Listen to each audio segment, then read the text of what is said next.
If you're thinking that Scottsdale is just for wealthy retirees who only want to play golf all day, well, you would be very wrong. And you could miss out on a city that really has something for everyone. Now, is it for everyone? Maybe not. But I don't want you to pass on a city because you have the wrong impression of it. And that's what this video is for. So by the end of this video, you will understand a lot more about what Scottsdale is really about. And you'll find some insight that you won't find on Google. And if I miss a question that you have, make sure you post it in the comments down below. I will answer it. I'm Shawn Shackelton, your resource for all things real estate here in the Scottsdale and Phoenix area. So let's get right into the misconception that Scottsdale is only for the wealthy. Now, it is true that Scottsdale is known for its very high-end luxury resorts, upscale shopping, and high-end real estate. But this perception does not capture the full picture of what the city really has to offer. Scottsdale is a vibrant city that really caters to a lot of different lifestyles and budgets. Now, when it comes to housing, you have everything from condos to private estates. And this comes with a huge price range. For this, I wanted to dive in a little bit deeper so that you get a little better feel for what I'm talking about. So to really dive into the different prices in Scottsdale, I wanted to take you into the Cromford report, which is going to get really detailed into what the different prices are. And we're going to look at condos versus single family homes. And then I'm also going to dive into a few different zip codes. I'll show you where they are on a map, don't worry, so that you can kind of follow me along. But this is really going to help you understand where the different price points are within Scottsdale because Scottsdale is quite big. So let's dive in right now. So first of all, let's just start off with everything that's in Scottsdale. This is going to show you the monthly average sales price. And right now we're sitting at $1.3 million. But don't worry, it is very different depending on where you are in the city as well as if you're in a condo or a single family home. So let's take a look, let's take all of these out and let's just do all the condos in Scottsdale. So the average monthly sales price for condos in just Scottsdale is $635,000.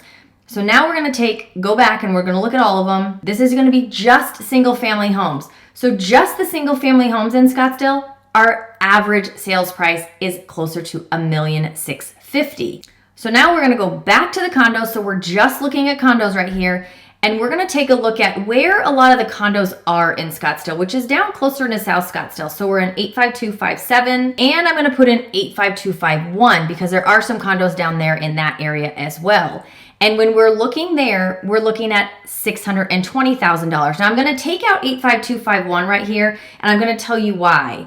So when we're looking at 85257, which has a lot of our condos here in the Scottsdale area, you're at 421.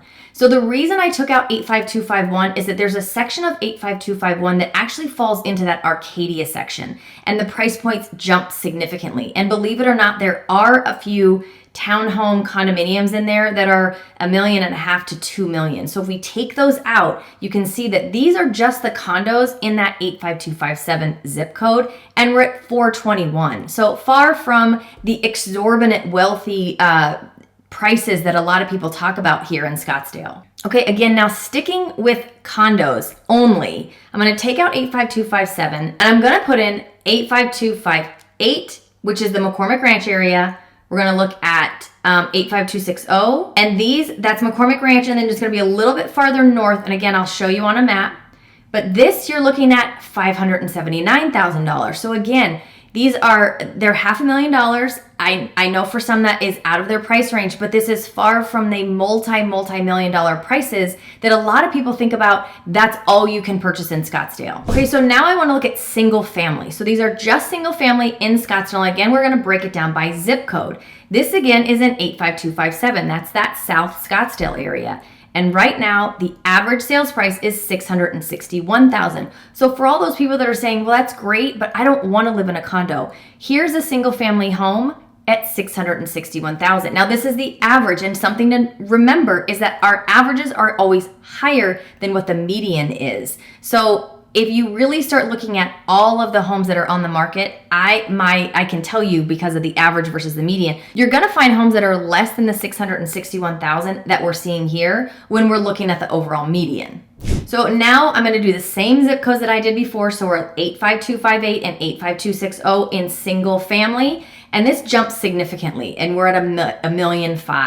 So again, this is that McCormick Ranch area, and then just a little farther north of that, and the price points for single family homes jump pretty significantly. Okay, I'm flipping back to condos only to show you a few other zip codes as we start going a little bit farther north in Scottsdale. And these zip codes are 85255, 85262, and 85266. This is gonna take you into the more northern part of Scottsdale. And right now we've got an average sales price at $921,000. So you can see as you go a little bit farther north, the price points go a little bit higher. So again, in keeping with the like for like as far as the zip codes are concerned, we're gonna look at those same 3 zip codes in single family homes, and we can see that the average right now is $2.2 million. So the price points in North Scottsdale for single family homes jump pretty significantly.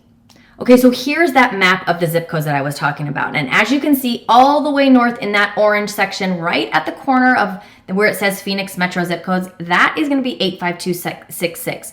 Right next to that is 85262. Then as we come down, we're at 85255, 85260, we've got 85258, 85250, and 85257. And as you can see, it goes all the way from the orange all the way down to the kind of the light teal. That is a 31-mile long distance. So from all of that, what you can see is that Scottsdale is not just for wealthy people. We have a lot of different home styles and a lot of different price ranges. Now, when it comes to things to do, Scottsdale is brimming with a lot of different activities that won't break the bank. When people come to Scottsdale, the one thing that I hear more often than not is how much they love our hiking. We have the McDowell Sonoran Preserve, we have Tom's Thumb, we have Brown's Ranch, just to name a few of these big trailheads that will offer you miles and miles and miles of hiking, biking, and even equestrian trails. And these are perfect for any outdoor enthusiast. Then we have all of our parks in Scottsdale, and Scottsdale has some spectacular ones. One of them being the McCormick Stillman Railroad Park. This park is a fan favorite. Whether you live here year-round or you're visiting, people love this park. There's a working train where you can actually take rides that circle around the park, and a huge 10,000 square foot indoor model train display. Now, they also have all the typical swings and playground equipment that you would find at another park, but all of these additional bonuses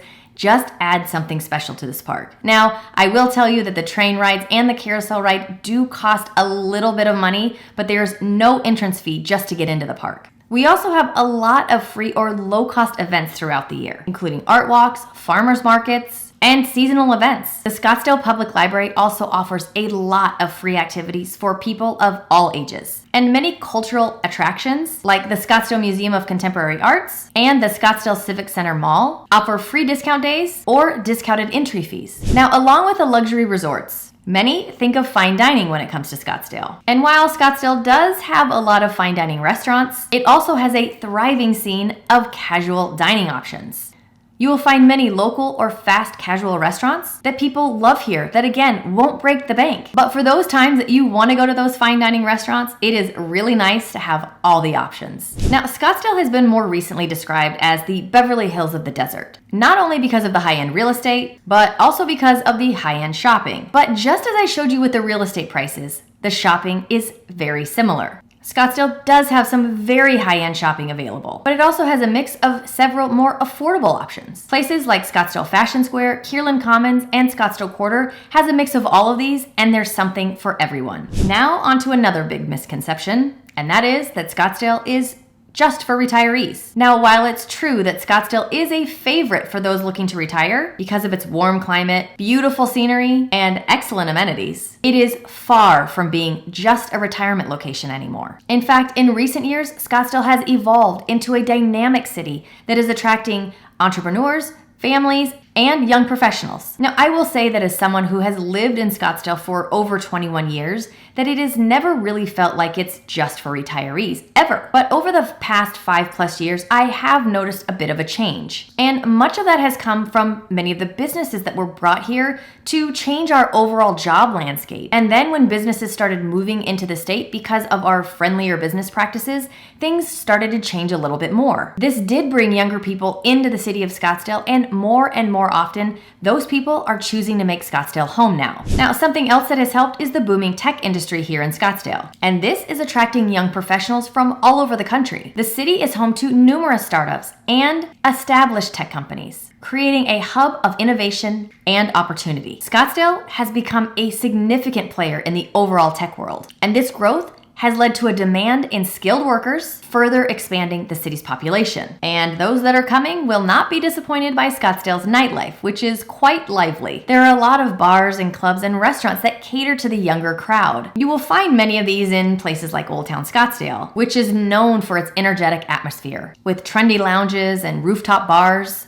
and live music venues. Now for families, Scottsdale offers a wide variety of impressive schools, whether that be public, charter, or private. Now the Scottsdale Unified School District is highly rated, with schools that focus on academic excellence and extracurricular activities. And with our open enrollment option, this allows you to make sure that your kid is going to the school that you feel fits them best. Now, when you talk about Scottsdale and retirees, the next thing that's gonna come up is golf, which Scottsdale has a lot of. But as you can see from a lot of what we've talked about already, there is a lot more to do in Scottsdale than just play golf. However, if you are an avid golfer, you will not be disappointed in the plethora of golf course options. We have amazing public courses that really play like private courses because the course is in such great shape and you're not rushed by tee times. And if you're looking for that private club, we have multiple options. However, at the time of me recording this, most of those have a wait list, but there is a way to bypass those if you really want to get into the club. And let's not forget how many young people are picking up the game of golf. So I don't think you can say that golf is just a retiree sport anymore. If you are looking for the cultural and art scene in Scottsdale, it is thriving. We have numerous galleries, museums, and theaters. Events like the Scottsdale Art Festival and the Canal Convergence draw crowds of all ages. And these just showcase the city's commitment to the arts. The Scottsdale Center for Performing Arts also hosts many different performances, from classical music to contemporary dance. There is always something happening in the cultural sphere in Scottsdale. Now, another misconception is that Scottsdale is just a vacation spot, but it's also a great place to live and work. Now, we have talked about a lot of these already, but the city has a robust job market, excellent schools, and a high quality of life, making it a really attractive place for permanent residents. So if you're thinking about making a move to Scottsdale, give me a call and make sure you take a look at this video where I talk about all the different neighborhoods that you need to take a look at. As always, I thank you for watching and I'll see you next time.